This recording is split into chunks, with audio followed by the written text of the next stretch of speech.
Welcome to this tutorial on portrait photography editing using Lightroom. One of the highlights of our photo tours to Japan is a special photo session with a real-life working geisha in Kyoto. This is a rare opportunity to photograph geisha in their own working environment and under controlled lighting conditions. This image was taken during our 2017 Classic Japan Cherry Blossom Tour. On our photo tours, our tour guests will use a variety of camera equipment. In my case, I've used a Nikon D810 with a 70-200 f2.8 lens here. The lighting has been provided with a Nikon Speedlight fired into a reflective umbrella. I've chosen this image to edit because I like the lighting on the geisha, as well as her posing and her relaxed expression. In this tutorial, I show you how we go from this unedited image to this. So let's get started. Whenever I edit an image in Lightroom, I always follow a standard set of steps here in the Develop panel in these various sections. First off, let's look at the composition of this image. I want to focus more on the geisha's face here, so I'm going to crop down the image and tighten up the composition. When we click on the crop tool, this brings up this box here, and we can use this lock icon to either use a freeform crop tool, as so, or we can lock it and then choose from this drop-down menu a set of preset crop ratios, or even enter our own custom ones. I'm going to use a 4:5 crop ratio here. I think this works well for portrait images, especially in the portrait orientation. And with this image, we also have a lot of leading lines that are created by this umbrella, so let's use that to our advantage to tighten up the composition. You'll also notice that with my crop tool here, I've got a grid enabled, which has a compositional grid overlaid, which is also very useful. So this hits all the thirds points and quite nicely as well. Okay, just fine tune it a bit more, and I'm quite happy with that. So I'll press enter to crop it down. The next step I'd like to take is to adjust the color profile of the image. So if we go down to the camera calibration tab here, we've got this profile drop down box we can choose from, and we have a variety of color profiles available. I'll select the camera neutral profile. This reduces the contrast of the image, but it gives me a lot more latitude to play with the exposure as we go back up here, and also provides the most amount of color information. We'll go back up to the top now to adjust the overall exposure of the image. So let's close off camera calibration and go up to basic. We can see that this image is a bit underexposed just by looking at the preview here, and also the histogram, where we can see the graph is shifted to the left more, and that indicates underexposure. Now when I shot this image, I purposely underexposed it because with my camera, the Nikon D810, I know that it can hold a lot of shadow detail, so I can recover all that detail later on. With the highlights, I can't recover as much detail compared to the shadows, so I've purposely underexposed just to take advantage of the sensor's performance. Let's adjust the exposure now. I'll add 0.5 to the exposure here just to brighten it up a bit. Okay, that's not bad. The next two, highlights and shadows, we'll play with this a little bit. I like to go fairly high with these values and then dial things back down. So for highlights, let's pull back the highlights quite a bit, -80 to start with, and the shadows will push quite a bit, +80, and that's the result. Okay, let's look at it a bit closer. I'll dial back down the highlights, -70, and the shadows pull back down as well, let's do 50. The next thing to look at is the white balance of the image. Now for this image it's important to get the correct white balance because we want the colors to appear accurate. We're not looking for a fancy color cast or effect here. And also, given that the geisha's face makeup needs to be white, the white balance setting is very, very important. So on my screen here, I can see that the white on her face is pretty neutral, so we've got pretty accurate white balance already. And the reason for this is because when we shot the image, I was able to dial in the exact color temperature of my flash into my camera, which is 5,500 Kelvin. Now, if we didn't have that available to use, for example, let's say we had a very cool cast to our image as so, we'll use the white balance eyedropper tool, And then you just pick on your image a point where it's fairly neutral or white. And from there, it will give you like a color balance that's correct. So here we can see that the face makeup is white, as it should be. And the colors all look good. Skin color is accurate too. The next step is to adjust the contrast in this image. And under the basic tab, we can adjust contrast here with this control here and highlight shadows, whites and blacks along with clarity. This gives you more global adjustments. I like to use the next section, which is the tone curve, just for a bit more control over my contrast settings. Under the point curve here, let's select medium contrast. And from here, we can fine-tune the different regions of the tone curve to tweak the contrast settings. So for this image, I'm just going to leave it at the medium contrast setting. Okay, let's move on further down the develop panel. We don't need to look at the next two sections here for this image. The detail section I like to leave for last. We'll go down to the lens corrections here. We want to check a couple of boxes here. The first one is the remove chromatic aberration. We check this box to remove issues like purple fringing on the bright edge areas of our image, and enable profile corrections we can check as well. So when we enable profile corrections, what happens is that Lightroom has a database of various lens profiles listed. And if your lens happens to be listed and Lightroom identifies it correctly, then it will fix certain lens issues, for example, pin cushion or barrel distortion. Color here, we can further tweak the chromatic aberration control. And in its manual section, if we need to do further manipulation of distortion or vertical perspective and horizontal perspective corrections, we can do that here. For this image, we don't need to touch these controls. Moving on, the next section in this develop panel is effects. So if we click here, we can see that we can add vignetting, grain, and do some haze control in this section. Now for this image, because we want to focus on the face of the geisha, a bit of vignetting will actually help quite a lot. So for this vignetting control, going to positive values adds a white vignette, while going to negative adds a black one. So we'll add a black vignette, and we can go pretty high with the values here. I'll just set it at -40. I'll further enhance the vignette by using the graduated filter a bit later, but for now this will do. With grain, we can leave that for this image. Normally I add grain using a separate plugin in Photoshop.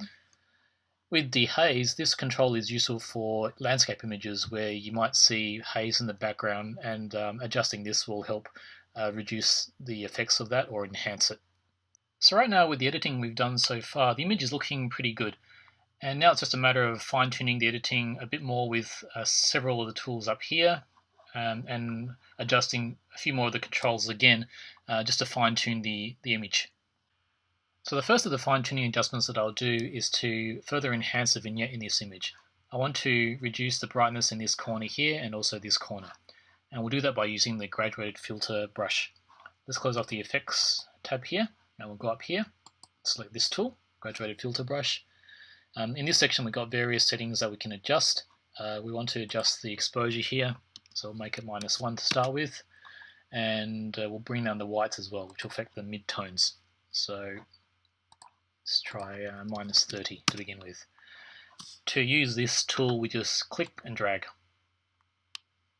So I'll go in this section. Okay, that's looking already much better. Maybe a little bit more. And then exposure down a little bit further as well. Okay, and I'll make the effect a little bit broader in the corner and rotate it slightly. Okay, not bad. We can click and drag again and we'll retain the same settings for the next corner, like so. And then I'll do one more just to balance out this this region here to make it more circular. So I'll just change these settings here. We'll click on New to create a new vignetting setting, and I'll just make it -0.4 here and leave that as is, and then click and drag again. Okay, make it more rounder, this area here, and also here. Okay, and we click on this to deactivate the tool, and that's looking not too bad. The next adjustment I'll make is to add more brightness to the face of the geisha. Now, the makeup of a geisha is such an important part of their look, and it's the most distinctive feature when you look at a geisha, so her white makeup could be a bit more prominent. And we'll adjust the brightness by using the adjustment brush here. Now, this has the same controls as the graduated filter brush, but in this case we want to increase the exposure. So I'll set it at 0.4 and increase the white values here as well. Let's leave it at 20. We'll adjust the brush size, so make the radius a little bit bigger or smaller as required. I think about 15 is okay. And adjust the feathering and also the flow. So these, we can play around with these, but these are good settings to start with. And then just simply click and paint over the areas you want to be affected by this brush. So her face and a bit of the neck. Okay. We'll just dial it down a little bit, 0.3, and that's about right. Okay, deactivate the tool. The next thing I'll do is to increase the amount of detail that we can see in her hair. It's looking rather dark here, so we want to boost the exposure a bit and the shadow detail. So we'll use the adjustment brush again. We'll just change the settings here a little bit, put the whites to 0, and actually add the shadow value, make it 30. We'll adjust the brush size a bit smaller because the hair is a bit smaller, and then just paint over it, click and drag. Let's use this section here as well. Okay, we'll increase the values here a bit because we can't quite see the effect it's having. And that's not too bad. I'll just refine it a bit by erasing some sections here. Shrink the size of the brush here. Don't want this section too bright on the edges of her hair.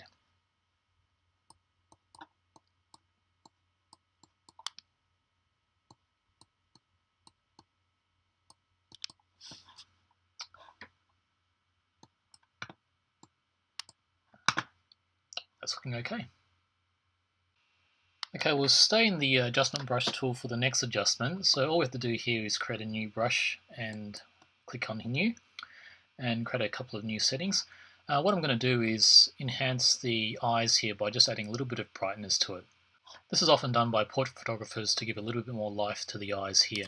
So we'll set this, let's make it 0.5, shadows we'll set to 0. And the size, we have to make it quite small, this brush.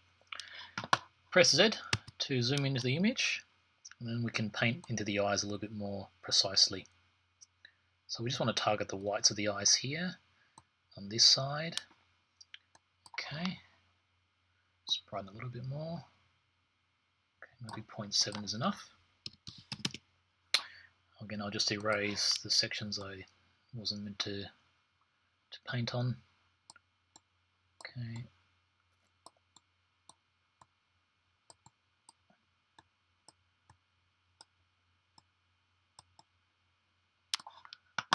Okay, that's enough there. Set to zoom out again. So the next adjustment I'll do is to refine this vignette in this corner again.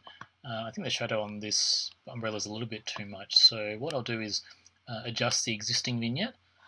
We'll go to the adjustment brush tool and you'll see these points appear, and these are the adjustment brush locations. So I'll use this section here and we'll just bring this one a bit further down and move it slightly as well. Okay, that one's done. What I'll do next is to use the adjustment brush to paint in this section a little bit darker and more precisely. So I'll click here, and then the exposure needs to be lower, so minus 0.5. Whites can be a bit darker as well, so let's say minus 20. And the brush size, let's do that. A bit more feathering, let's make it 70. and then we can click and paint on this corner section here and darken it as required. Okay, a little bit more. Okay, the shadow, bring it right down a bit more. Okay, paint over it a little bit more still.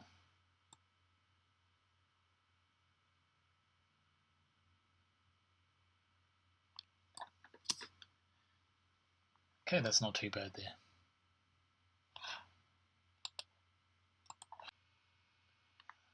I'll also use the adjustment brush to get this section of the shadow a bit more precise. So I'll create a new adjustment brush. Yep, those settings look okay. A bit bigger brush here and a bit softer. So let's make the density, yeah, that's okay. And again, just click and paint over.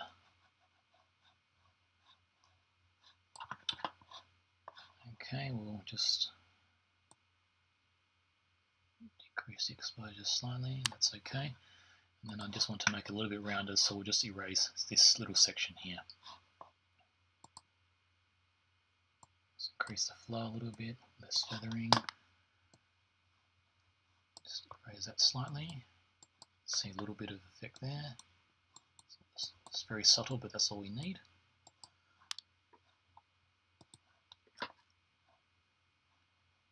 And that's just about right.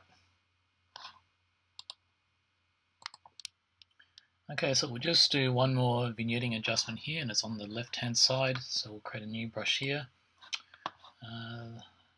Those things look alright. And we'll just do a slight paint here. Again, this is just to refine the shape of the vignette. Okay. Let's adjust this a little bit. I think 0.5 was okay, minus 0.5. Yep, and that's good. Okay, I'll do one last bit of editing with the adjustment brush, and it's going to be around this jewelry here, which is a little bit too bright and distracting. So we'll create a new adjustment brush, and let's zoom in onto the jewelry. Okay, we need to reduce the exposure by quite a bit more, so we'll bring this down. The highlight control, we can bring it right down, and the whites also. A smaller size brush because the area of the jewelry is quite small. We can use less feathering because the jewelry has a strong edge. A bit more flow, a bit more density. Just see the effect of this brush at work. Okay, let's start painting. Okay, that's not bad. And this one too. Okay, let's refine our painting there by erasing back some of those sections that we shouldn't have targeted.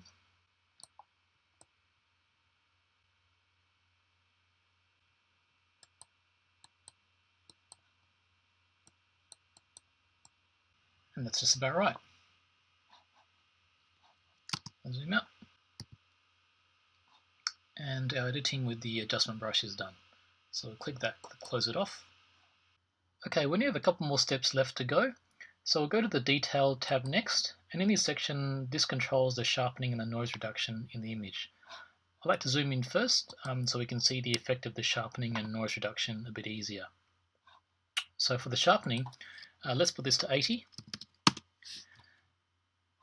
A nice little improvement in the sharpness of the image there. And the noise reduction, we can see a little bit of noise. It's not too much, so just a little bit of noise reduction we'll do here, about 15. Yep, there we go. Just the noise has reduced a little bit, and that should be enough for the detail adjustments. Okay, on to the final step of editing now. We'll close out the Detail tab and go back to the Basic tab, and we'll look at this section here under Presence. Now these controls clarity, vibrance and saturation. You only have to adjust a little bit and it gives quite a bit of a punch to the image. So clarity affects the local contrast in the midtones, and if we play with this for a little bit, okay, you can see the dramatic effect it has at the higher values. So we'll just put this at a smaller setting, around 15. Next is vibrance, and this affects the vividness of the colors in the image. So we'll just put this a little bit here. We don't want it too much because I like the color of the kimono in this shot. It's quite accurate and natural. And saturation, yep, how I guess dense the reds, blues, other colors in this image are. So again, just a little bit because yeah, too much just ruins the image for me. So I'll just put this at 5. And that still looks quite natural, but a bit more punchy. So there we have it, the final result after all our editing steps, and I think it looks pretty good. And we'll look at the before and after images side by side, and there we have it. So that concludes this tutorial on portrait editing using Lightroom. To find out more about our tours, please visit incrediblephototours.com. We hope to see you on our next photo tour to Japan. Thanks for listening.